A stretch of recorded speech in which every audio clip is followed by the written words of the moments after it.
Bueno, entonces vamos a ir empezando. La sesión de hoy es la número 21 ya de estas revisiones de tema del Servicio de Ginecología y Obstetricia del Hospital Universitario Erasmo Meós, que hemos tenido que llevar al escenario virtual y que pues han dado pie y ha sido una gran oportunidad para poder compartir este espacio con grandes conferencistas y grandes académicos como pues la que tenemos el día de hoy. Ha sido pues de verdad muy fructífero para todos. Espero que todos los que hayan estado pues constantemente ingresando lo hayan disfrutado y les haya sido útil. Hoy vamos a tocar un tema muy interesante que es el de neuropatías abdominopélvicas, el diagnóstico y el tratamiento, y nos viene a compartir este tema la doctora Ana Lucía Herrera Betancourt, una persona pues que es absolutamente reputada en este tema en el plano nacional y bueno, que es la persona experta y la persona más indicada para hablar esto en nuestro país. Entonces, ya me he presentado ante ustedes varias veces, solo para recalcar que estos espacios los estoy coordinando porque desde que llegué a Cúcuta, pues se me encargó esta parte de la actividad académica del Servicio de Ginecología y Obstetricia del Hospital Universitario Erasmo Meos, y bueno, es por eso que he estado, digamos, como al pie de este proyecto. Les presento hoy entonces a la doctora Ana Lucía Herrera Betancourt. Ella es médica y cirujana de la Universidad Tecnológica de Pereira, Pereira, Colombia. Es especialista en ginecología y obstetricia de la Universidad de Caldas, Manizales, Colombia. Especialista en cirugía endoscópica ginecológica de la Universidad del CES. Me imagino que fuiste como de las últimas promociones de ese fellow de la paroscopia, Sí, ¿no? literal, ya la que siguió fue Mónica. Claro. Además de eso, hizo entrenamiento en dolor pélvico crónico y laparoscopia ginecológica en el centro del doctor Juan Diego Villegas, en Algia, en Pereira. Y hizo también un entrenamiento en neuropatías periféricas y cirugía descompresiva del pudendo en el MAPS Clinic en Minneapolis, en Estados Unidos. Actualmente se desempeña como codirectora junto a Claudia Zambrano de bienestar pélvico, que es una unidad de manejo integral de dolor pélvico y de cirugía mínimamente invasiva en Bogotá, Colombia. Entonces, Ana, pues nada, darte las gracias por haber sacado el espacio, por haber preparado este tema para nosotros y pues por siempre tener la disposición de compartir escenarios de academia con nosotros. Voy entonces a dejar de compartir acá pantalla. Te voy Ah, a bueno. dar la capacidad de ser la anfitriona. Y Ujú. ahí puedes empezar a compartir la pantalla, el público queda atento a ti. Bueno, muchas gracias, Santi. Ya supongo que están viendo, ¿cierto?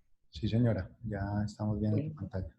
entonces, pues de verdad, muchas gracias por tenerme en cuenta. Pues cuando uno le apasiona algo, uno quiere transmitirle ese amor y las ganas a todo el que lo está escuchando y lo que está viendo. Y pues ojalá lo poquito y lo que a nosotros nos gusta en la unidad les podamos compartir como estas sensaciones y estas emociones que tenemos cuando una paciente llega con dolor pélvico. Realmente, contrario a muchos, cuando uno empieza a disfrutar esto y a entender qué es todo lo que se está dando, pues uno disfruta esta consulta. Entonces, vamos a hablar primero que yo no tengo hasta ahora conflictos de interés con esta presentación. Vamos a desarrollarla como las generalidades, la neuroanatomía de la pared abdominal, una historia clínica adecuada, un examen físico, cómo se haría entonces el diagnóstico, el tratamiento, y pues vamos a dejar una parte específicamente sobre la neuralgia del pudendo. Entonces no se nos puede olvidar que el dolor es una experiencia desagradable, que no es solo sensorial, sino emocional. Entonces cuando una paciente llega a consulta tenemos que aclarar siempre que si le pica mucho, si le arde, si le quema, hay que decirle, vamos a hablar de dolor, porque las pacientes dicen, no, doctora, me pica, no, doctora, me arde, y realmente uno le dice, no, es que si el dolor es algo no placentero, ya ella entiende que si uno le pica algo más de 10 minutos, pues ya no habla, es algo cómodo, sino que ya puede ser una variación de un dolor. Se asocia un daño tisular real o potencial, y cuando hablamos pues del dolor pélvico crónico hay que hacer énfasis que es un dolor que no se asocia al cáncer, que es no cíclico, que usualmente dura más de 3 meses, dependiendo de la sociedad, se habla de 3 meses, de 6 meses. La localización, pues que sea la pelvis anatómica, o sea que debajo del ombligo hasta el periné, la zona de las caderas, el dorso, la parte glútea y la región lumbar sacral. y usualmente debe generar tanta incapacidad que las pacientes requieran asistencia médica. ¿Por qué requieren asistencia médica? Porque afectan la esfera personal, social, económica de un país. Cuando se hacen estudios en Estados Unidos se habla que se gastan casi 1.200 billones de dólares en tratar el dolor. Se está gastando hasta más que lo que se gasta en enfermedades crónicas como hipertensión y diabetes. Entonces, cuando nosotros pensamos que el dolor pélvico crónico es como tal una enfermedad, tenemos que entender que no solo sirve un tratamiento. Si es multicausal, hay que hacer múltiples tratamientos y rara vez pensamos que es una sola causa. En el estudio que realizamos en Pereira encontramos asociado a esto que nos habían dicho previamente que las causas reproductivas es el 20%. Curiosamente, lo que prima en el caso del dolor crónico cuando se hacen estudios es síntomas gastrointestinales, urológicos, lo reproductivo es el 20 y el 12%, y en el estudio que hicimos en Pereira, pues ya terminando el velo, que hicimos la primera caracterización de pacientes con dolor pélvico en Colombia, pues porque hasta ahora es el estudio más grande que tenemos con cerca de 1.300 pacientes, pues encontramos que las neuropatías periféricas hacen causa del 8% y la neuralgia del pudendo del 20% de nuestras pacientes. Y cuando vamos a hablar de un dolor neuropático, la Organización Mundial, Internacional para el Estudio del Dolor, es un dolor iniciado o generado por una lesión primaria, disfunción o perturbación del sistema nervioso central o periférico. Así se empezó a concebir lo que era el dolor neuropático, pero ya encontramos en 2011 con la evolución de la definición que no solo estamos hablando que hay una perturbación en el sistema nervioso central o periférico, sino que es algo que involucra todo el sistema somatosensorial. ¿Cuál es, eh, ¿Cuál es el problema con estos tipos de dolor? Que la prevalencia es variable, que realmente no hay un acuerdo en cuanto se hacen los diagnósticos porque muy pocas personas lo reconocen y hay una prevalencia entre el 0.9 al 17% y una incidencia de 8.2 por 1.000 personas año. Pues la neuroanatomía no me voy a detener mucho porque pues todos ya vimos eso en el pregrado, en el posgrado uno lo revisa, pero sí es importante tener en cuenta que todos se originan de lo que es el plexo lumbar. Y esto lo que hace es un curso variable. Hay algunas variantes anatómicas, pero usualmente son los nervios más comprometidos en los procedimientos quirúrgicos, cerca del 10%. Y algo común en todos es que el dolor se extiende a la ingle, los labios mayores y al aspecto medial del muslo. Entonces, teniendo en cuenta eso, pues ya podemos empezar a entender cómo se manifiestan algunos síntomas en las pacientes. El nervio ilioinguinal y el hipogástrico se originan de T2 y L2, puede ser variable T11, L3, pero usualmente emergen en el borde del músculo psoas, pero al final se encuentran todos sobre la cresta ilíaca, entre el músculo transverso y el oblicuo interno. Cuando llegan a esta zona, el hilo hipogástrico se divide en dos ramas, una que da una rama hacia la cara lateral a la fascia lata, que este es el responsable de los síntomas como la meralgia parestésica, que es el entumecimiento en la cara lateral del muslo, o la otra rama que da a la pared abdominal anterior y a la zona del pubis. El nervio linguinal, pues básicamente después de estar en la cresta ilíaca, lo que hace es dividirse y da unas ramas que se van al ligamento redondo en la mujer y por eso da una inervación en todo lo que es el tercio anterior de los labios mayores, la parte del pubis y una parte medial del muslo. Entonces, para tener como más o menos una orientación en vivo y en directo, no viendo las fibras nerviosas, esto es cortesía de Alia, que una paciente nos colaboró y está en el libro de Flasov. Entonces, si está la espina ilíaca, usualmente los nervios se distribuyen en esta zona. Esto es un componente más del nervio iliohipogástrico y da esta rama hacia acá y el hilio inguinal termina en esta zona. Entonces, al final, todos dan la inervación a la piel del pubis, a la parte interna del muslo, la región inguinal y el tercio anterior de los labios.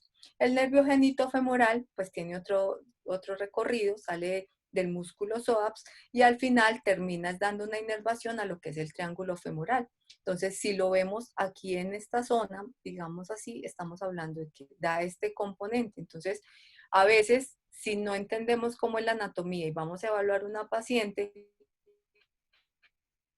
el tercio superior son estos compromisos y si es el tercio medio del muslo, cuando continúa la sensación que ahora les voy a explicar cómo es, pues hay que pensar en el nervio femoral.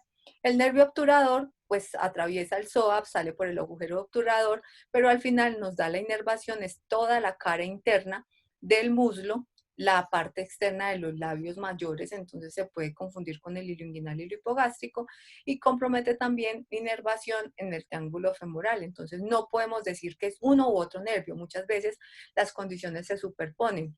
Una forma de hacer diagnóstico es si yo hago un bloqueo guiado por ecografía, identifico el nervio uno sabe que lo anestesió, pero persiste la molestia, pues hay que descartar los otros nervios que están comprometidos. Entonces esto es como también para mirar en vivo y en directo. Entonces este es el componente del hilo inguinal.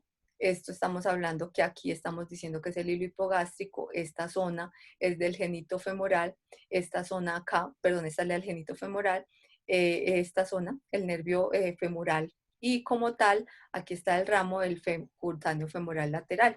Cuando continuamos viendo qué otras alteraciones pueden dar, entonces no se nos puede olvidar que existe el atrapamiento de los nervios cutáneos abdominales. Suena muy complejo, pero al final lo que nos está diciendo es que cuando termina lo que es la línea alba, los nervios lo que hacen es que se ponen más superficiales y en el borde de los rectos hay una compresión de estos nervios. Entonces, estos nervios, las pacientes, por ejemplo, algunas pueden estar hablando y se quejan como si fuera un dolor de una colecistitis, colelitiasis, pero estas pacientes, cuando uno hace compresión en eso, reproduce el dolor como un ardor y una quemazón. También para umbilical o en ocasiones se puede confundir con síntomas de una apendicitis. Entonces, si uno tiene en cuenta que esos nervios también se pueden comprometer, pues el punto clave es el borde de los rectos abdominales. Y el otro es el síndrome de Main o el síndrome de la unión toracolumbar. ¿Qué es lo que se propone? Resulta que la fascia que cubre estos músculos se interrelaciona con otra fascia que asciende de la parte sacra. A veces estas fascias se hernian y generan compresión de estas fibras nerviosas. Hay pacientes características que dicen que si se comprimen, digamos, en la parte lumbar baja, irradia dolor a la región inguinal y a la cara lateral del muslo. Esto es importante tenerlo en cuenta, pues, por cuando uno va a revisar una paciente. Y lo otro es el ramo perineal del nervio cutáneo femoral posterior. Realmente, más que saber qué es S1, S2 y S3, realmente es poder entender en qué parte está localizada. Entonces, estas pacientes tienen dolor que se localiza en los glúteos, en la región perineal hacia el pliegue glúteo y en la piel del muslo y de la pierna. Entonces, es una paciente que usualmente cuando uno hace compresión en esta zona, específicamente estamos hablando del pliegue glúteo detrás, apoyándose sobre el fémur, y produce dolor que se le va exclusivamente hacia el introito. Entonces es una forma de diferenciar de una neuralgia del pudendo. Entonces, cuando nosotros tenemos una paciente, pues esto es hombre, pero también la anatomía y los dermatomas son lo mismo, en forma general, entonces el obturador tiene un componente que termina hasta esta parte del labio mayor, el hilo inguinal y el hipogástrico llegan hasta esta zona, el pudendo genera esto, y cuando hablamos del cuneal inferior es el ramo perineal del femoral cutáneo posterior. ¿Por qué es que se da el dolor neuropático? Entonces, cuando hay un atrapamiento nervioso, las fibras empiezan a dañar y esto genera una isquemia y al final aumenta la presión a nivel de esta parte, digamos, como de la vaina del Schwann, como la capa de mielina que cubre las células de Schwann.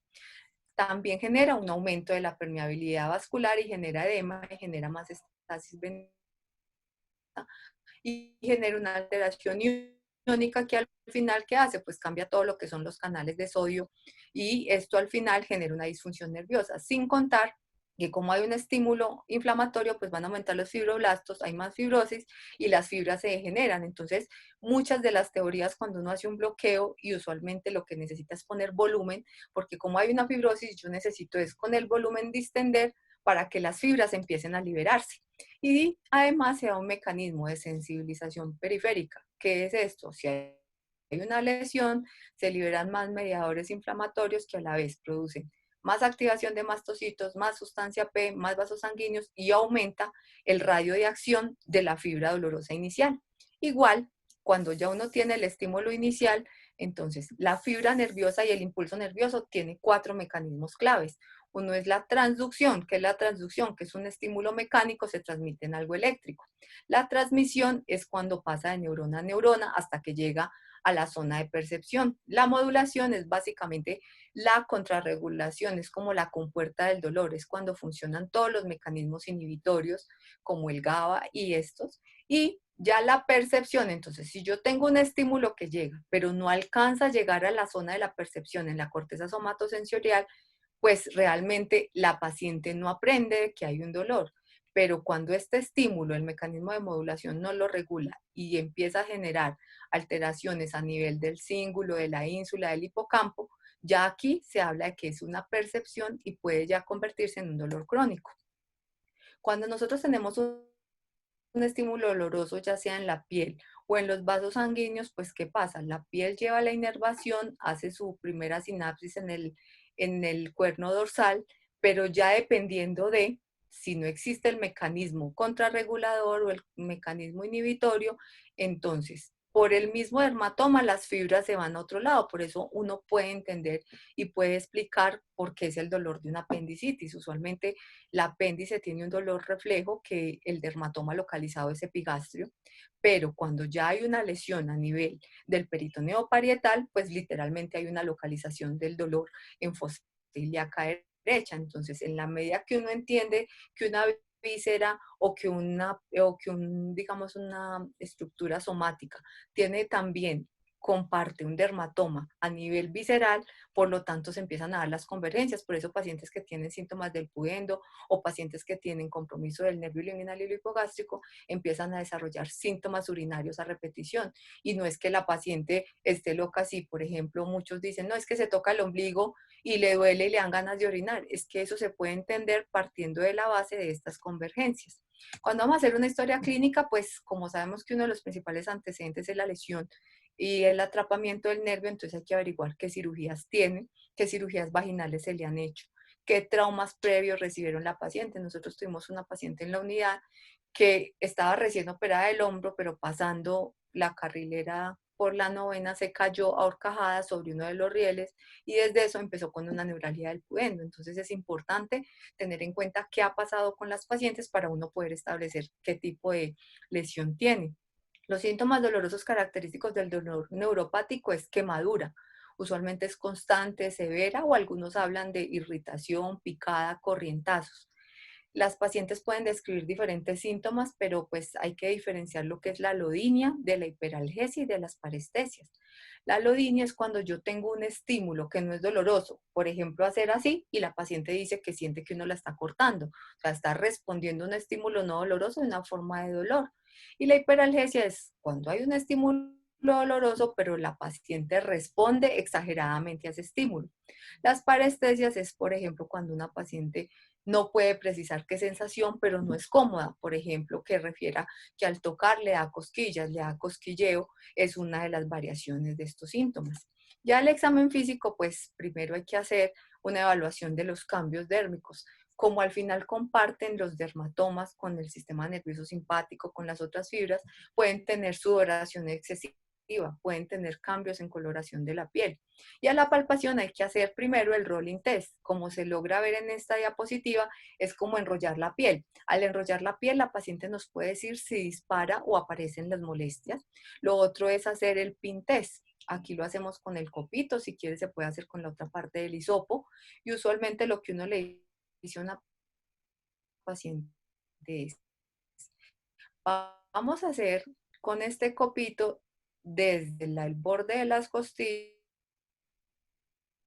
neuropatía o un dolor crónico está aprensivo, antes de decirle todo hay que explicarle qué vamos a hacer.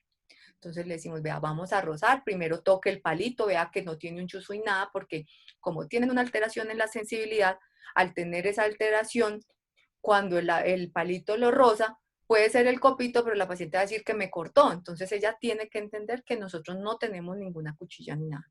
Entonces uno empieza usualmente en el borde lateral, uno sobre la línea medio clavicular y otro paramedial. Uno que busca primero mirar qué sensación hay, ver cómo está el reflejo de los músculos abdominales, pero evidenciar si en algún punto la paciente tiene una alteración. Si la paciente dice, sentí que me cortó, no es volver a decirle, venga, confírmeme, no, porque no se nos olvide que después de que ya hay una alteración localizada, puede haber una hiperalgesia y ya no es objetivo el examen porque puede haber un dolor en general.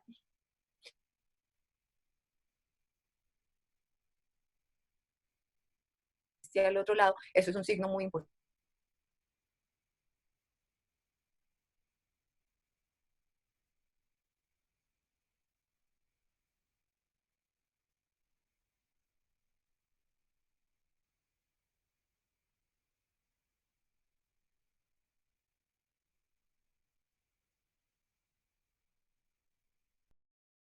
realmente con las pacientes cuando hacía presión acá, la paciente decía que sentía a nivel a la vejiga. Otro es cuando se hacía presión acá, las pacientes decían que sentían una sensación de una masa. Otra paciente se hacía presión acá y decía específicamente que sentía un tirón en el recto. O cuando se hacía presión acá decía que le bajaba toda la molestia hasta la parte posterior de la pierna. Y cuando se hace presión acá, la paciente decía que sentía inmediatamente urgencia urinaria. Entonces, por eso es muy importante tener en cuenta cómo revisa una paciente, los puntos gatillos. No es solo decir que la paciente, ay, me dolió al palparle. No, hay que evidenciar si la paciente reproduce el dolor, porque puede tener dolor acá, pero si no reproduce el dolor, realmente no es un punto gatillo que hay que tener en cuenta. Para el diagnóstico, entonces, no se nos olvida hacer un buen examen físico. Entonces, si queremos ver la neuropatía linguinal y hipogástrico, nos podemos ayudar del PIN test, la presión en el anillo inguinal izquierdo, cerca al tubérculo púbico. Si esto reproduce dolor, nos orienta que hay una neuropatía del inguinal y hipogástrico. Para la rama perineal del nervio cutáneo femoral posterior, pues hay que hacer presión firme en donde mostraba ahorita el pliegue glúteo sobre eso, o si no, con la paciente en posición de litotomía, donde termina el pliegue glúteo y empieza el muslo en su borde medial. El síndrome de Main, pues hacer el rolling test o palpar la zona de los glúteos y que la paciente refiera que el dolor se irradia inmediatamente a la pared abdominal anterior. El atrapamiento de los nervios cutáneos abdominales es hacer presión en el borde lateral de los rectos abdominales. El compromiso de S2 a S4 es hacer presión medial a la articulación sacroiliaca sobre S2 a S4. Para tratar estas neuropatías, entonces existen múltiples tratamientos. Lo que más se ha hablado es de antidepresivos tricíclicos, gabapentina y pregabalina. Hace poco en la unidad con Claudia, pues con mi amiga estuvimos revisando y me compartió un artículo donde decían que el gabapentin realmente al final no ha demostrado una eficacia en el dolor crónico, sino que antes ha aumentado efectos adversos en algunos pacientes. Pero pues como en todo, uno encuentra siempre, contrariedades, pero es importante tener en cuenta que hasta ahora pues tenemos como alternativa a esto. Los parches de lidocaína son una opción, pero específicamente tienen más utilidad cuando uno piensa que la neuropatía está en un postquirúrgico, nos sirve mucho. Y la terapia de rehabilitación, porque estamos hablando de una liberación miofacial para poder liberar esa compresión que están haciendo los músculos o cicatrices sobre los nervios. Los bloqueos de nervios periféricos, pues realmente antes se hacían anatómicos, o sea, realmente es a ciegas, pero se ha encontrado que tienen una efectividad máxima del 68%, por eso ahora se recomienda hacerlo con ultrasonido, podemos alcanzar una tasa de éxito hasta del 100%. Los medicamentos empleados pueden ser un anestésico local, un corticoide, y los aditivos pues realmente son opcionales. En un tiempo se usaba ketamina, pero no ha demostrado que mejore. Se habla del bicarbonato, puede mejorar el pH y puede mejorar la difusión, pero realmente que se diga que sí se ha demostrado un efecto en estos aditivos, no se ha encontrado. Cuando hacemos el hilio inguinal y hipogástrico, usualmente la paciente está en posición supina, uno lo que usa es el reparo de la referencia, que es la cresta ilíaca, y cuando se utiliza el transductor, pues se van a mirar las tres capas. Sabemos que el hilio inguinal está más cerca a la espina y el hilio hipogástrico está un poco medial. Entonces, esto es lo que usualmente uno debe, se ve el oblicuo interno y el transverso del abdomen. Pues esto es con una paciente que nosotras tenemos en la unidad y usualmente entonces nosotros lo que hacemos y aquí es identificar los planos, encontrar el oblicuo externo, el oblicuo interno y en esta zona pues empezar, perdónenme, aquí el oblicuo externo, el oblicuo interno y el transverso, y en esta zona es donde uno deposita el medicamento.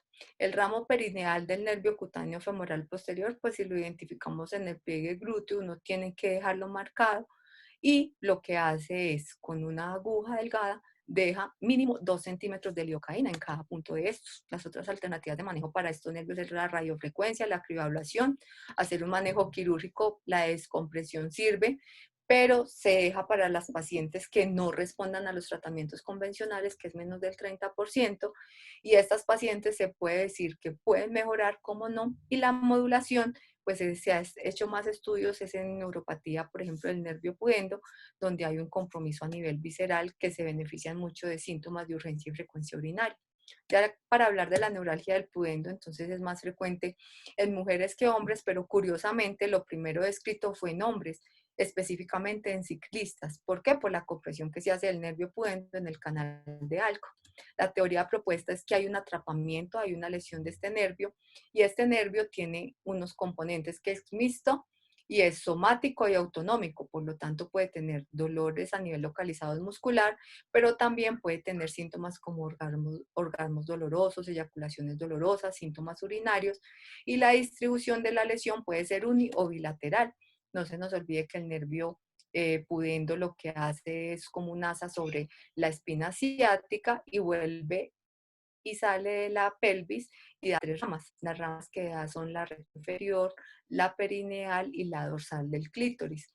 Es importante tener esto en cuenta en el momento que vamos a revisar un paciente. Los puntos donde principalmente se hace la compresión es en donde, en el espacio intralegamentario entre el sacroespinoso y sacrotuberoso, en el proceso falciforme del ligamento sacrotuberoso justo antes de entrar al canal de Alcock y en el borde del ligamento sacroespinoso. Entonces, ¿por qué es importante tener en cuenta estos puntos? Hay que saber si la paciente tuvo una cirugía vaginal, si la paciente tuvo antecedente de caída. Y esto es clave cuando uno va a hacer, digamos, el bloqueo. Si uno sabe que en esa zona está comprimido, uno lo que busca es siempre inyectar volumen para liberar esas fibras del nervio que están atrapadas y a la vez actúa el corticoide para ir desinflamando.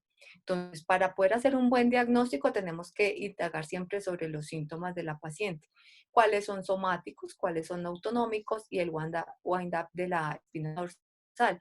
Es cuando ya la paciente no solo desencadena, por ejemplo, un dolor en el territorio pudendo, sino que además se puede asociar a síntomas de gastritis, se puede asociar a una eyaculación dolorosa, puede tener además síntomas de urgencia urinaria. Entonces, algunas personas que no creen en la cistitis intersticial o síndrome vesical doloroso creen que puede ser una manifestación de un pudendo, pero al final lo importante es tener claro qué es lo que estamos buscando en un paciente. Entonces, para el examen físico, idealmente sería excluir otras causas de dolor pélvico, pero si ya vimos, los nervios todos están juntos, entonces no podemos decir que es un nervio único, y como hablábamos, menos del 10% tienen el dolor pélvico unicausal.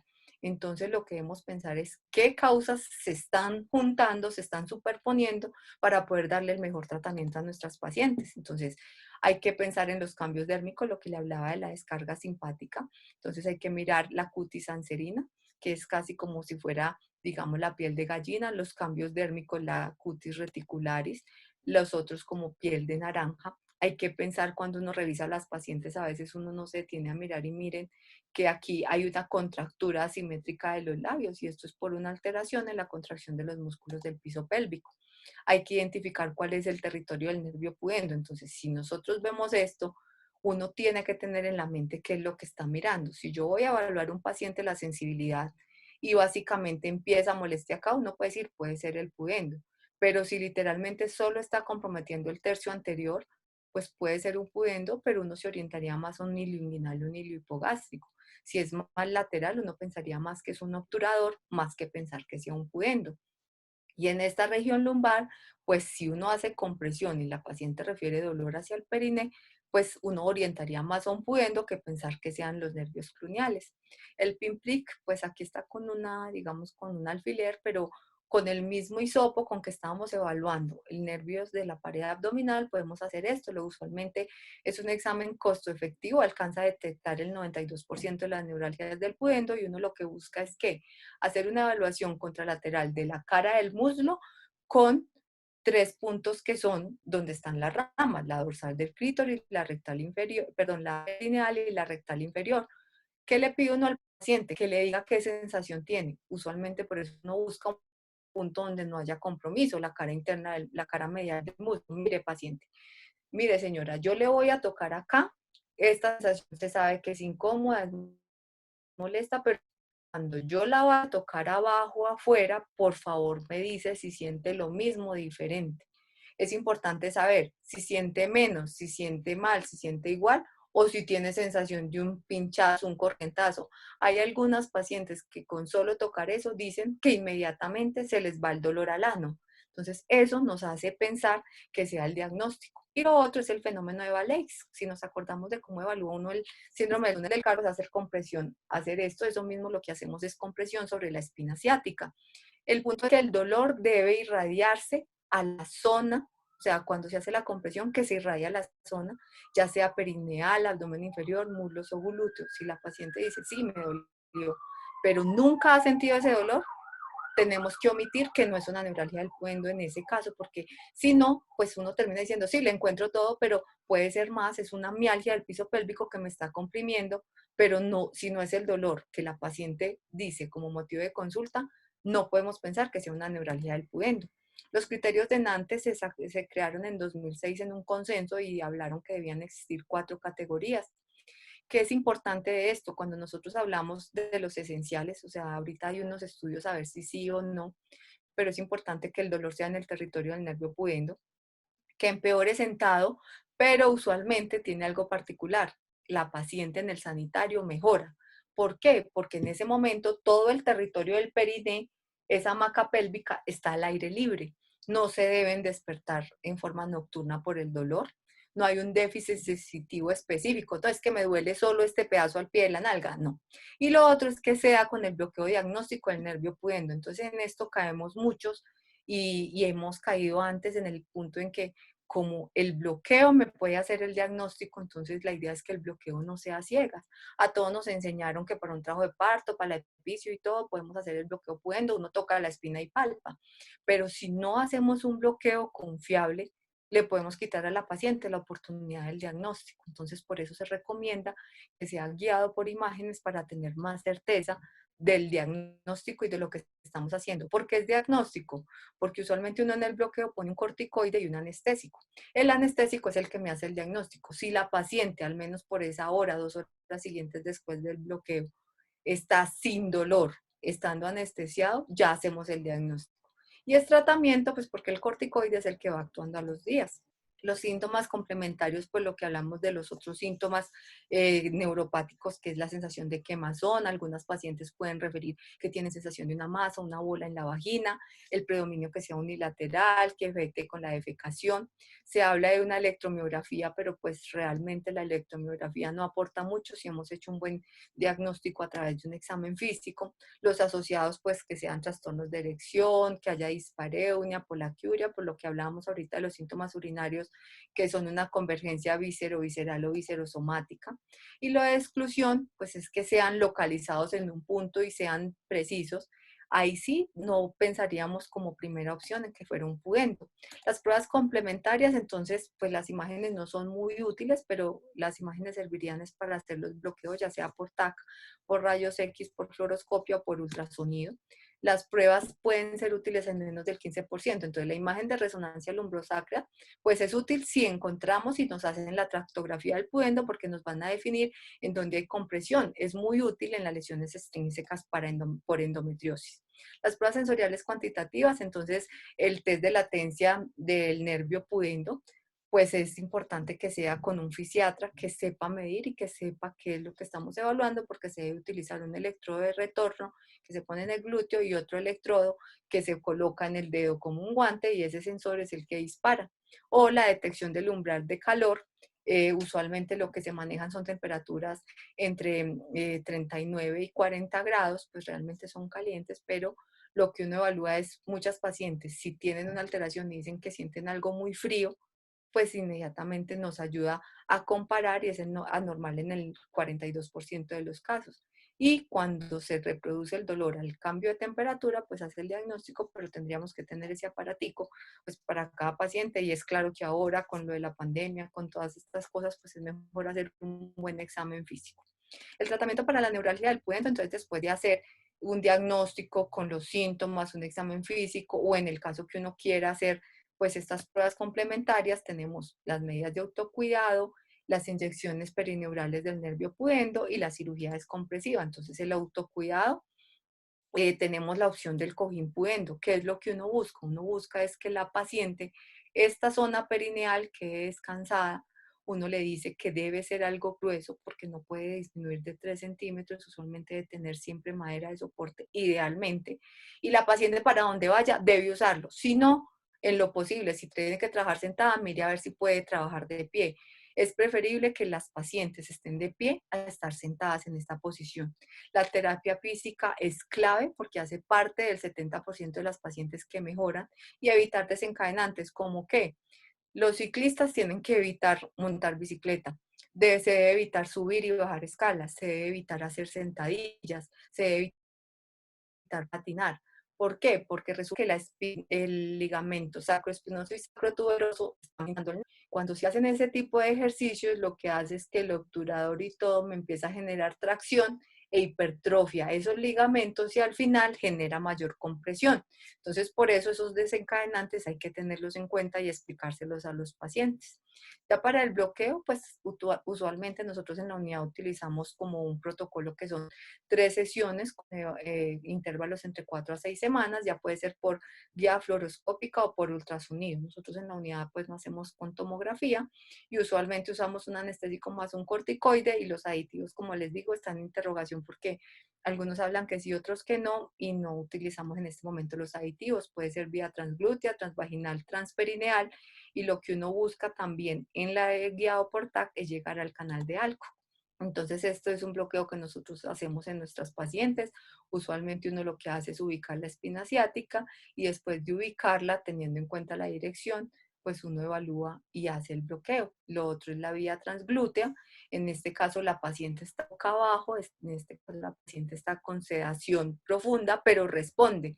¿Qué es lo que uno busca? La paciente está con una cadera en ángulo de 30 grados, uno identifica la espina, esto es un marcador para rayar en la piel, con un Sharpie, pues eso es lo que hacemos, ponemos anestésico local pues para poder inyectar, y lo que uno hace es con fluoroscopia llegar a tocar la espina y desplazarse ligeramente medial como se ve aquí, y cuando estamos en ese punto, como la paciente está despierta, usualmente nos dice si tiene la sensación hacia la vagina o hacia el recto. En el momento que nos refiere a la sensación, estamos hablando que estamos en el territorio del nervio pudendo. Obviamente no se nos puede olvidar siempre aspirar antes por lo del riesgo de la arteria pudenda. Y el bloqueo guiado por ecografía, pues que nosotros lo hacemos en la unidad, identificamos la arteria pudenda, la espina, y lo que hacemos es bloquear las 3 ramas del nervio pudendo. La cirugía descompresiva es útil apenas en el 15 al 40% de las pacientes. El problema es que la mejoría se puede ver hasta 60 meses, entonces puede ser una cirugía muy moria, lento el proceso de recuperación. En el caso que una paciente no responda, pues se debe pensar en esta vía, pues se puede hacer vía transvaginal, transglútea o vía laparoscópica. Y ya en el caso que no mejore, pues sería, digamos, no mejorar es que tenga que hacerse muchos bloqueos recurrentes, pues se debe pensar en una infusión epidural, pensar en ketamina bajo anestesia para poder como resetear todas las neurotransmisores del paciente, buscar otros diagnósticos, porque si a pesar de que sabemos sigue con la molestia, no se nos olvide que hay otras causas, y pensar también en la neuroestimulación. Se ha utilizado en este caso el TENS, se habla de 2 veces por semana por 10 semanas, y el problema es que no se sabe cuál sería el protocolo ideal para las pacientes. Y la neuromodulación, pues según las guías europeas de urología, pues la sacra tiene una eficacia entre el 66 al 91%, y en la tibial posterior del 40 al 79%. ¿Cuál es el problema de estos efectos adversos? Que hay una infección y dolor en el sitio operatorio cuando hablamos de la sacra. En la sacra, ¿qué es lo bueno? Que el implante, o sea, cuando se hizo estudios en pacientes después del embarazo, seguían funcionando y logra una mejoría del dolor más del 50%, o sea, no alcanza mucho, pero pues de una paciente no mejorar nada es una opción. Y con el tibial posterior sí se requiere varias sesiones para acoplar un paciente. Para llevar a la casa, entonces, pues no esperemos a tener unos paraclínicos que nos vayan a ayudar mucho, o sea, realmente esto depende de una buena historia clínica y un examen físico, y tener unos buenos oídos que oigan y vean. Es frecuente encontrar neuropatías periféricas simultáneas, puede haber más de una. Los múltiples bloqueos el mismo día pueden dejar al paciente sin dolor. Se debe pensar en eso. Pues muchísimas gracias, Santi. Esto era todo lo que tenía para compartirles. Ya saben que a la orden en nuestra unidad, lo que necesiten con mucho gusto, nosotros los acompañamos y los asesoramos. Bueno, Ana, muy bien, pues muchas gracias por tu excelente conferencia. Voy a invitarle a los participantes entonces que tengan preguntas. Podemos levantar la mano y la vamos haciendo. Para Para eso, para eso ya habilité los micrófonos, entonces ya pueden irse, pues nada, activando los micrófonos los que tengan preguntas. Mientras tanto, mientras vamos gestionando esta parte de las preguntas, yo te quisiera preguntar qué recomendaciones entonces das tú para evitar la neuropatía del ilioinguinal e iliohipogástrico que se puede derivar por los procedimientos quirúrgicos, ya sea por las incisiones en la parotomía o en la laparoscopia.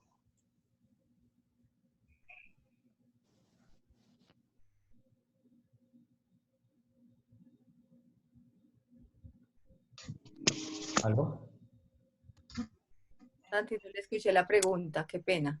Vale, la pregunta es, ¿qué recomendaciones o pues sí, qué recomendaciones das para evitar la lesión del ilioinguinal e iliohipogástrico y pues la neuropatía que puede suceder pues como producto de esas lesiones por incisiones en cirugía, ya sea por la parotomía o por la paroscopia?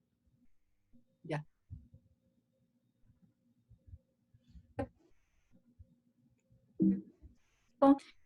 En cirugía abierta, que cuando se haga la incisión Fan Steel, la incisión no vaya por fuera del borde de los rectos abdominales. Usualmente cuando la incisión va por el borde de los rectos, sobrepasa, aumenta casi en un 90% de lesión. Entonces la idea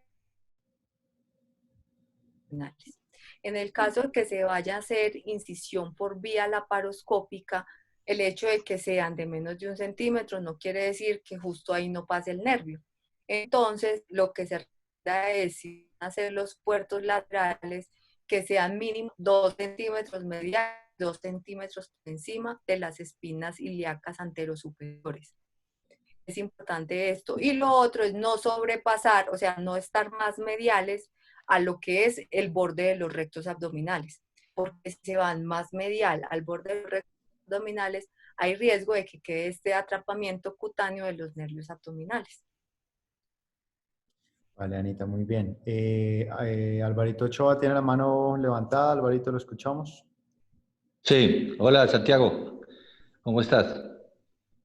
Bien, bien, ¿Me Alvarito. escuchas bien? Sí, sí, señor. Sí, buenas noches. Hola, doctor, ¿cómo está? Excelente. Cada vez que te escucho, una clase magistral de lo fácil que es diagnosticar el dolor pélvico. Y cuando uno encuentra y se enfrenta a pacientes, se le olvidan tantas cosas que afortunadamente nos hace recordar. Qué bueno. El aporte que yo quiero hacer es muy sencillo, creo que una vez lo hice, pero pues el aporte práctico de los ginecólogos generales, que en nuestros consultorios vemos constantemente pacientes, ¿cierto? Y nos llegan todas esas pacienticas con dolor, que hice gimnasia, veo una de las cicatrices del apéndice, de la cesárea, de las lipectomías, que hice un ejercicio brusco. Le aconsejo a todos los médicos generales o los ginecólogos que tengan en el consultorio la famosa de procaína o de los odontólogos, ¿no? Que es tan genial con su procaína. Puede ser procaína, pero utilizo la procaína. Y lo que tú hablaste, pasaste rápido porque pues la charla es larga. La famosa prueba de Canet, es buscar los puntos gatillo. Es muy fácil de hacer, localizar el punto doloroso. Tú más que nadie lo sabes. Y decirle al paciente que haga algún esfuerzo. Si el dolor continúa o sea, siente que aumenta, pues un dolor miofascial lo aseguro, tiene muy buena sensibilidad. Y si no, pues es posiblemente un dolor visceral. Entonces uno procede sin ultrasonido porque no todos hacer como una filtración en el área en forma de abanico. Uno se sorprende de la cantidad de mujeres que mejoran, ¿no? Del dolor. Es una cosa bastante práctica sin absolutamente dejar a un lado todo lo que tú dijiste, porque eso sí es la vida real de hacer o llegar al diagnóstico, que es para encontrar lo que tú nos enseñas. Casi el 100% del manejo, sí, muchas veces se logra la mejoría, pero muchísimas gracias de nuevo por eso y bueno, felicitaciones y gracias por recordarnos lo fácil que es Bueno, todo esto. está bien. Si lo vieron fácil, ya hicimos un camino hoy. Claro, muy resumido, perfecto, perfecto, perfecto. Muchas gracias. Bueno, Santi, estoy mirando unas preguntas que hicieron acá. ¿Usted de pronto ya las vio? Sí, sí, Pues señora. Ya voy a proceder entonces a hacerlas. El doctor Díaz Támara pregunta sobre la experiencia que tienen ustedes en en el Centro de Bienestar Pélvico con terapia neural. bueno, nosotros bastante terapia neural no hacemos. Nosotros tenemos, pues digamos, a quien remitirle médicos que trabajen en esta parte de la terapia neural. Básicamente nosotros con nuestras pacientes nos dedicamos más a hacer es el bloqueo de los nervios periféricos y el bloqueo de los puntos gatillo faciales, como usualmente estas pacientes tienen más de 15 puntos. Literatura está descrita que se hace con aguja seca o con aguja húmeda que se utiliza. Pero como tenemos casi más de puntos gatillo, usualmente nosotros hacemos estos procedimientos y los realizamos con sedación, porque si bien es cierto que la paciente pues no hay contraindicación para estar despierta como hay algunos estudios, pues nosotros queremos que nuestra paciente se sienta cómoda y no tenga, además del susto de que le vamos a hacer un procedimiento, que estar despierta en eso. Usualmente antes de anestesiarla nosotros le marcamos los puntos gatillo, pero lo de terapia neural propiamente, nosotros pues obviamente, de acuerdo a esto, de acuerdo a la prepagada de la paciente, referimos las, usualmente utilizamos más esa parte en pacientes que tienen también una dismenorrea asociada.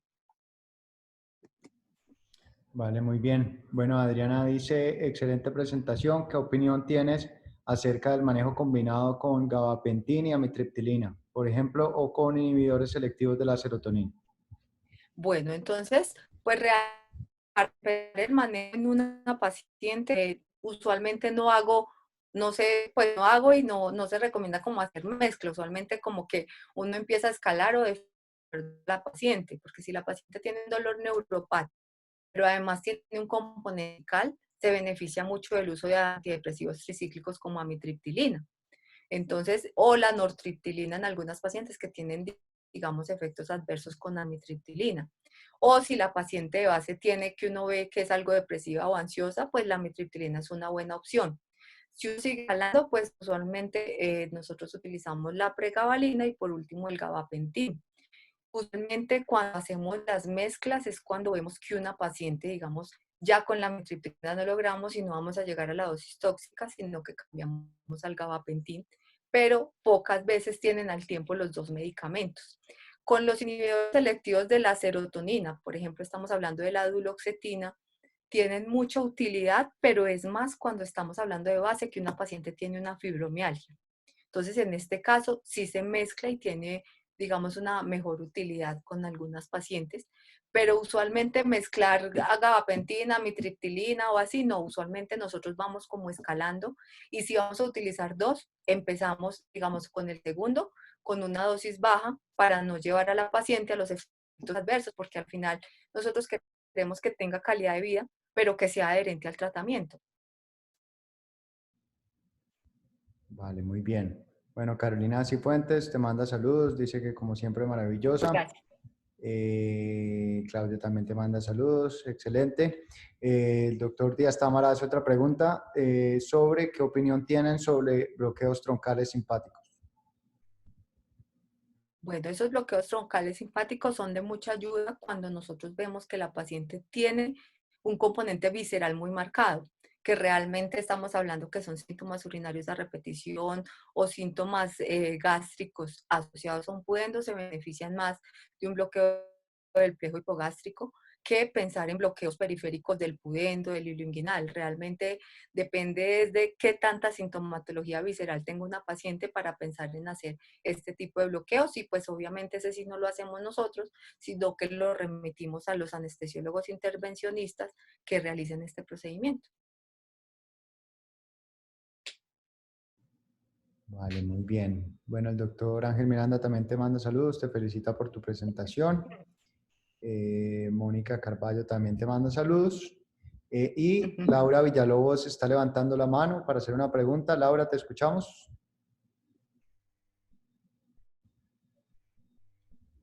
Laura, tenía por ahí mano levantada.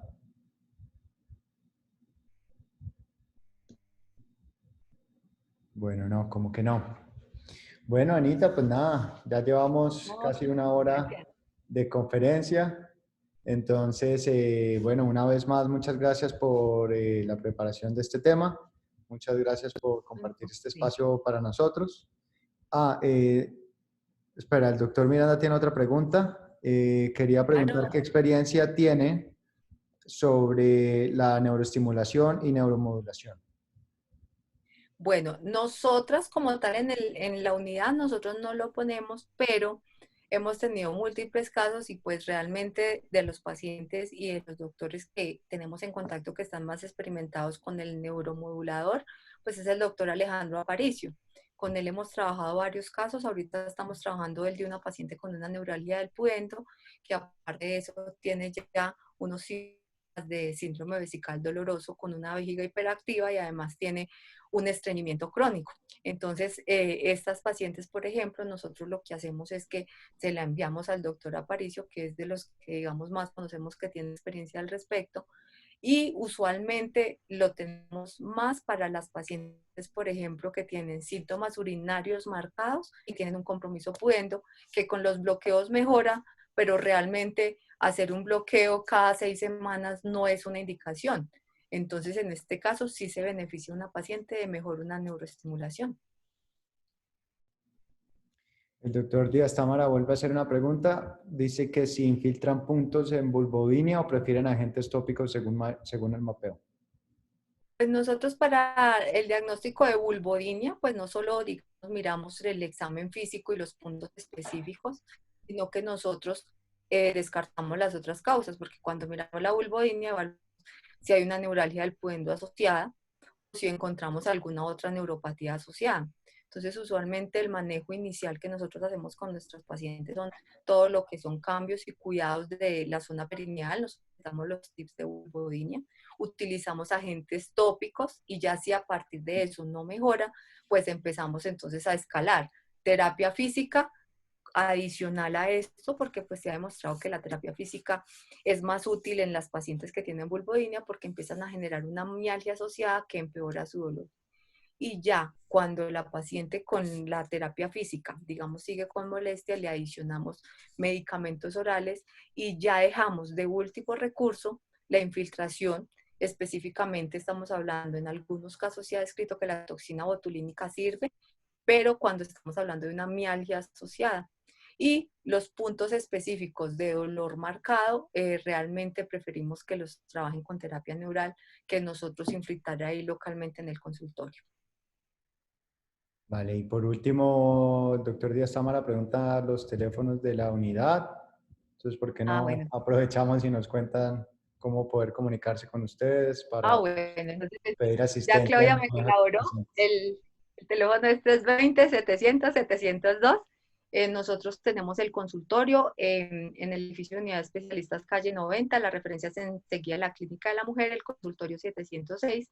Y en nuestra página están todos los canales disponibles para contactarnos. Y si no, pues mi correo es anaherrera@bienestarpélvico.com y el de Claudia es claudiazambrano@bienestarpélvico.com. Lo que necesiten con el mayor de los gustos y si no, pues si conocen a Santi, escríbanle a Santi que Santi nos localiza a nosotros.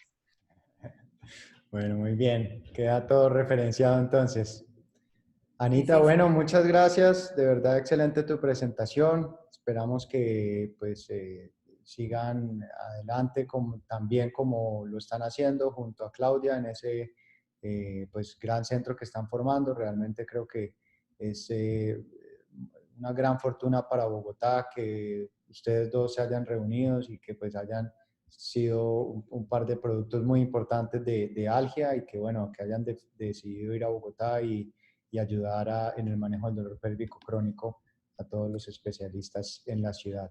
Entonces, quedamos pendientes. Muchas Claro, gracias. Santi. Lo que necesiten siempre a la orden. Claro que sí. Y bueno, quedamos pendientes. Gracias y ojalá pase rápido el virus para que todos nos podamos ver. Ay, sí, definitivamente. Bueno, pues, que estén muy bien entonces. Bueno, chao Gracias, pues. pues. Muchas Chao, gracias a todos. adiós. Bueno. Chao.